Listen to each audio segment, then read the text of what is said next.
હવે આગળ વાત કરીએ તો અમદાવાદમાં વીજળીના કડાકા ભડાકા સાથે ધોધમાર વરસાદ, ઠેર ઠેર પાણી રસ્તા ઉપર ભરાયા।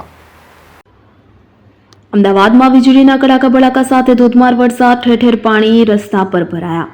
રાજ્યના વિવિધ વિસ્તારોમાં ગઈકાલથી કમોસમી વરસાદે માજા મૂકી છે, ત્યારે ગઈકાલ બપોરથી અમદાવાદના વાતાવરણમાં અચાનક પલટો આવ્યો હતો। બપોર પછી શહેરમાં ધૂળનું તોફાન સર્જાયું હતું તો સાંજે અમદાવાદ શહેરમાં હળવાથી અતિ ભારે વરસાદ પડ્યો તો અમદાવાદના મુખ્ય વિસ્તારમાં વરસાદ સાથે કરા પણ પડ્યા હતા। અમદાવાદ શહેરમાં આજે બપોરે એકાએક વાતાવરણમાં પલટો આવ્યો તો શહેરના વિવિધ વિસ્તારોમાં આંધી તોફાનનો માહોલ સર્જાતો, જે બાદ મોડી રાત્રે પવન સાથે વરસાદ ખાબક્યો અને આ કમોસમી વરસાદમાં પણ નીચાણવાળા વિસ્તારોમાં પાણી ભરાવાની સ્થિતિ પણ સર્જાઈ હતી।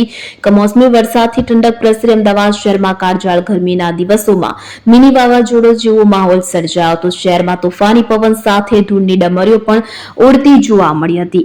ત્યારબાદ વાતાવરણમાં અચાનક પલટો આવી ગયો હતો અને વરસાદ જેવો માહોલ સર્જાતા સાંજે બહાર જવાનું આયોજન કરનારા લોકોએ મોટે ભાગે ઘરમાં જ રહેવાનું પસંદ કર્યું હતું। જોકે વાતાવરણમાં પલટાથી અમદાવાદીઓને આકરી ગરમીમાંથી રાહત મળી। ભારે પવન સાથે વરસાદ ખાબક્યો। શહેરના અનેક વિસ્તારોમાં ભારે પવન સાથે વરસાદ ખાબક્યો હતો। ભારે પવન ફૂંકાતા વાહન ચાલકોને હાલાકીનો સામનો કરવાનો વારો આવ્યો હતો। સમગ્ર અમદાવાદ શહેરના વાતાવરણમાં પલટો આવ્યો હતો। ચાંદખેડા એસજી હાઈવે, પકવાન, નિકોલ, વસ્ત્રાલ છેક પશ્ચિમથી લઈને પૂર્વ ભાગના વિસ્તારોમાં વરસાદનો માહોલ સર્જાયો હતો। અમદાવાદમાં કમોસમી વરસાદમાં જ નીચાણવાળા વિસ્તારમાં પાણી ભરાવાની સમસ્યા સર્જાઈ હતી। લોકોને વાહન ચલાવવામાં પણ હાલાકીનો સામનો કરવો પડ્યો